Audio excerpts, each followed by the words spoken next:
Sex Talk, Erika Miley, 'cause sexuality is tough. And okay, sex just isn't good enough, no. Sex Talk with Erika Miley. Hey folks, welcome to Sex Talk with Erika Miley. Erika Miley here.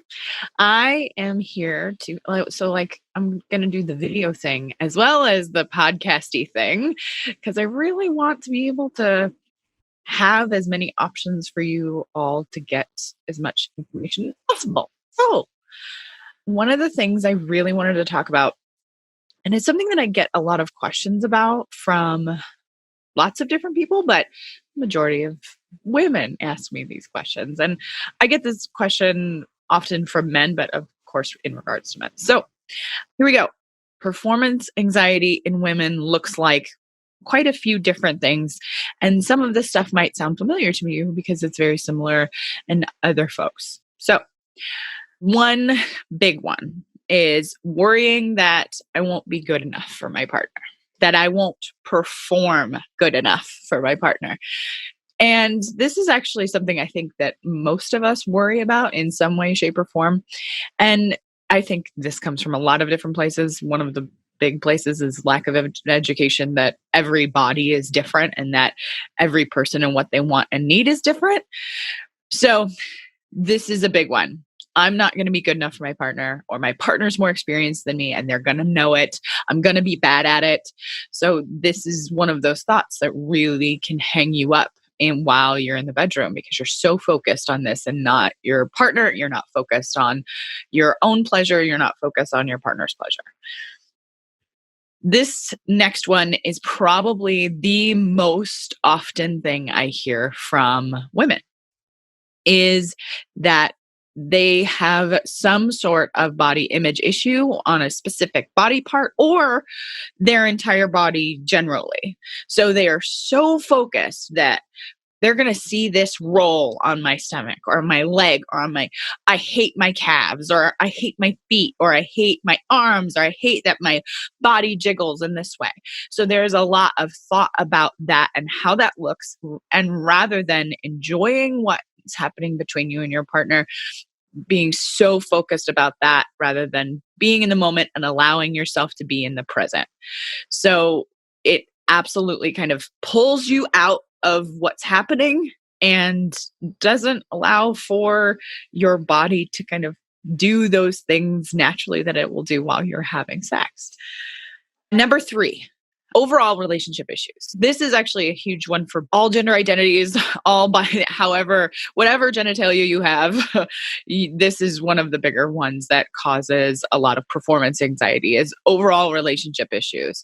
There's some sort of relationship issue that you or more than one of you in your relationship are not tackling. So maybe there's a long-standing conflict or a long-standing power dynamic that you've never addressed, or maybe you're just really sick and tired of each other leaving underwear on the floor, or in our house, it's me. It's the coffee cups. I leave those everywhere. Yeah. Mm-hmm, mm-hmm. Yeah. Oh, I got one right here. Mm-hmm. Got my coffee. Yeah. So this is something that I hear from a lot of my couples. They get very focused on whatever conflict is happening between the two of them, and it then bleeds into their sex life, because we need this sense of connectedness to be able to really engage with each other sexually. Not to say that we always need that, but it means that this conflict is disrupting that connection and being able to have sex in spite of it. So next, number 4. Sure, that sounds good. Anxiety about having an orgasm or needing to fake it. So this is something that I don't want anybody faking it. Like, that's not, it's not helpful for anybody. It's not helpful for your partner. And a lot of times your partner will pick up that it is fake.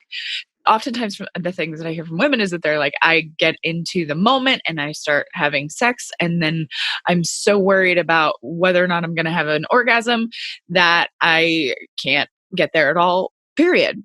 That all of a sudden I'm no longer aroused at all, and I just fake it so that I can get it over with. So oftentimes they will just kill their own mood with the thoughts of trying to reach the mountaintop, reach the orgasm, right? So I'm saying these things because I think it's really important for all of you to understand that this is all very incredibly common for all of us. The level of anxiety that we have about sex comes from a lot of different places, but there's some serious commonalities that we all have. So the fifth one is medication. That's actually one of the ones that I hear a lot from my folks who have dealt with depression and anxiety. The medications they are on, sometimes they don't even realize it's the medication that they're on, really impacts their libido, or they really impacts their ability to reach orgasm. They will often complain about, like, I have a hard time getting in the mood, one, but two, I also have a hard time at all getting to orgasm, even when I'm masturbating on my own. So medications can play a very large part in how you are experiencing sex with your partner. One of the things that I think we don't realize is how much our biology can really impact our ability to have sexual contact or be sexually aroused or be interested in sex at all. So oftentimes when I meet with clients, one of the things I'm asking them to do is to meet with a doctor. So we're going to get to more of that here in a second, because I am going to go over 3 ways that you can tackle these issues as they come up. The big thing that I hear from women, and this should come as no surprise to you, is some sort of trauma. So sexual trauma is incredibly common for women. We have arguments in the field of like how prevalent it is. 1 in 3, 1 in 4 women have experienced sexual assaults in their lifetime. And of course, they experience some sort of sexual trauma trigger if they haven't processed that completely in their lives.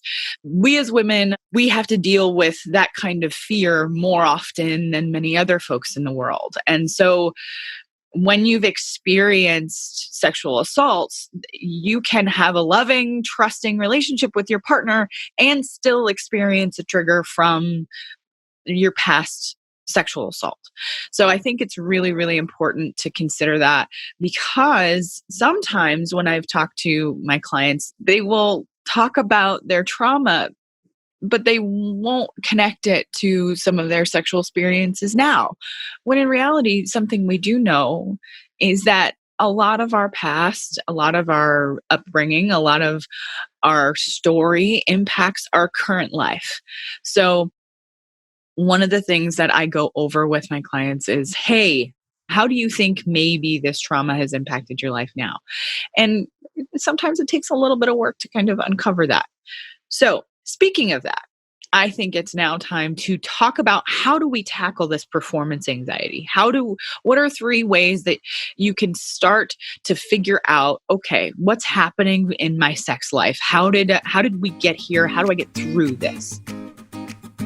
Quick break from the action, folks. Action. I just want to tell you about my Patreon. Every week, I bring you guests and, seriously, lots of sex nerdery. Help me keep doing that by becoming a supporter. What do you get in return? Cool perks. For real. I am going to be doing shout outs, stickers, a bunch of stuff. So check it out at erikamiley.com/Patreon. That's ERIKAMILEY.com/Patreon. I hope to see you and see more of you by becoming a Patreon. Thanks, guys.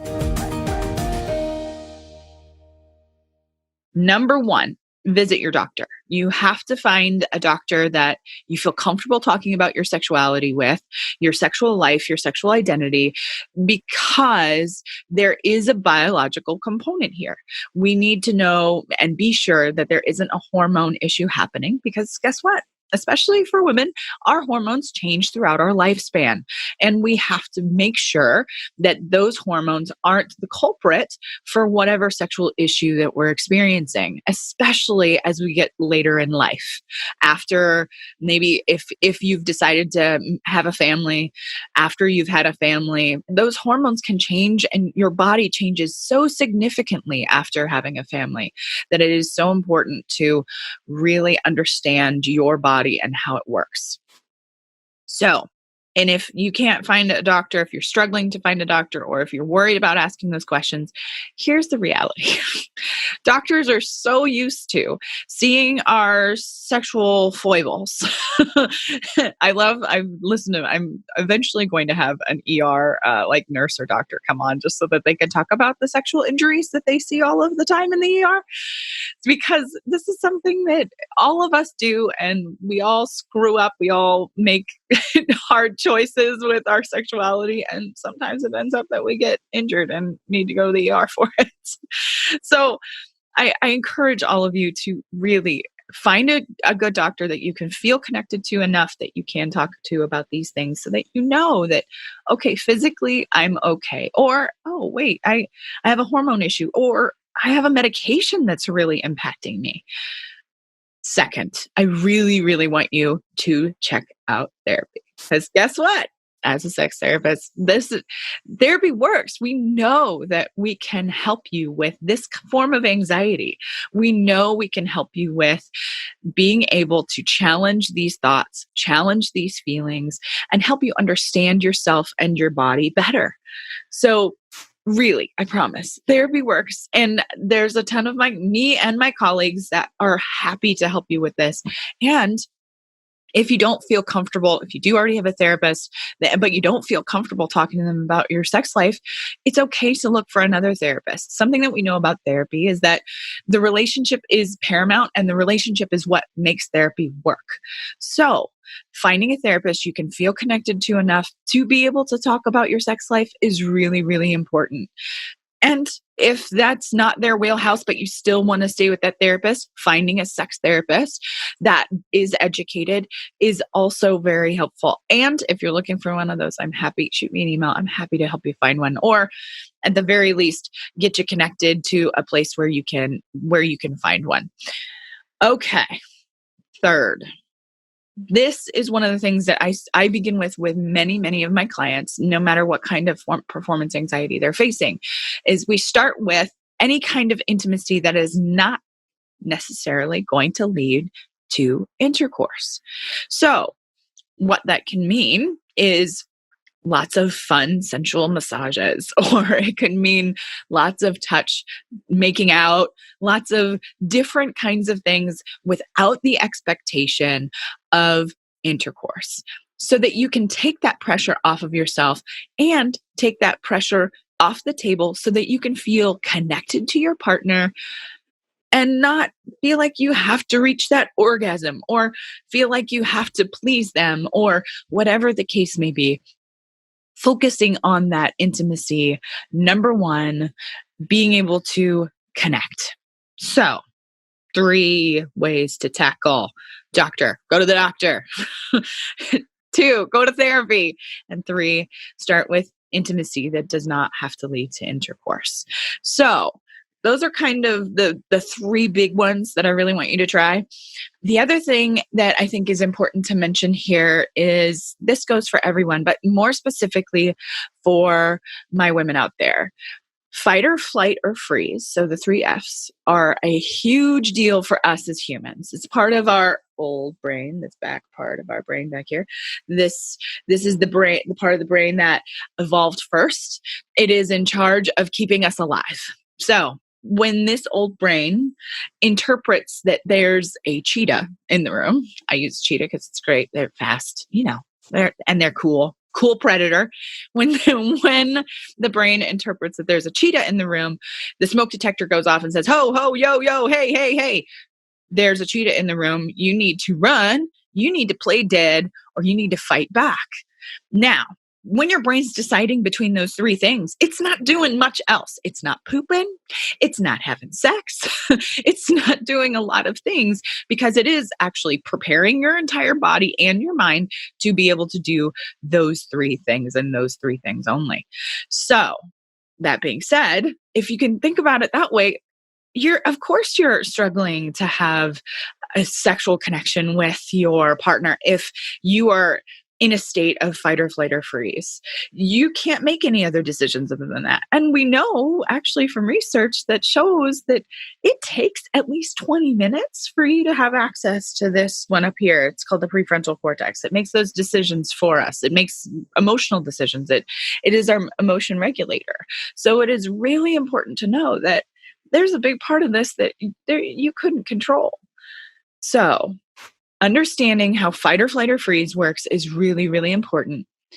If you understand, oh, wait, I am really scared right now, or I'm feeling triggered from a trauma or whatever the case may be, learning to be able to calm your body down so it can teach the brain that you're okay and that there's no cheetah in the room is really, really important.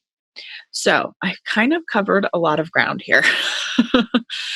I really want you to go to the doctor, get some therapy, and try to take the pressure off of yourself if at all possible. And if you're really struggling to do that, return to one or two, come to therapy and go to the doctor. We are happy to help. So if you all have questions, please, please, please shoot me an email, Erika@erikamiley.com. I'm going to be putting this as many places I possibly can. So please drop things in the comments.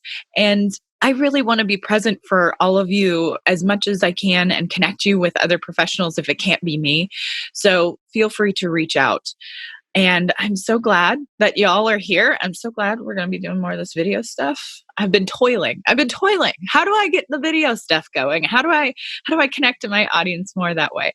So thanks for sticking through to the end. And if you're listening to this via podcast, please, please, please jump on, rate 5 stars in the iTunes or your podcast app. Please, please, please. How we get found.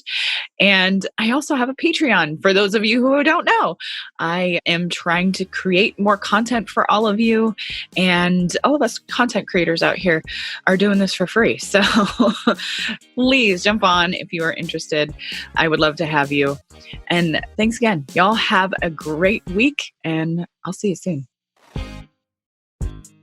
Thanks for listening, folks. Please rate and review on iTunes. That helps this podcast get found. If you leave a 5-star review, let me know about it on any social media, and I'll shout you out on the podcast. You can find my website at erikamiley.com. You can find me on Facebook, the Gram, and Twitter. See y'all next time.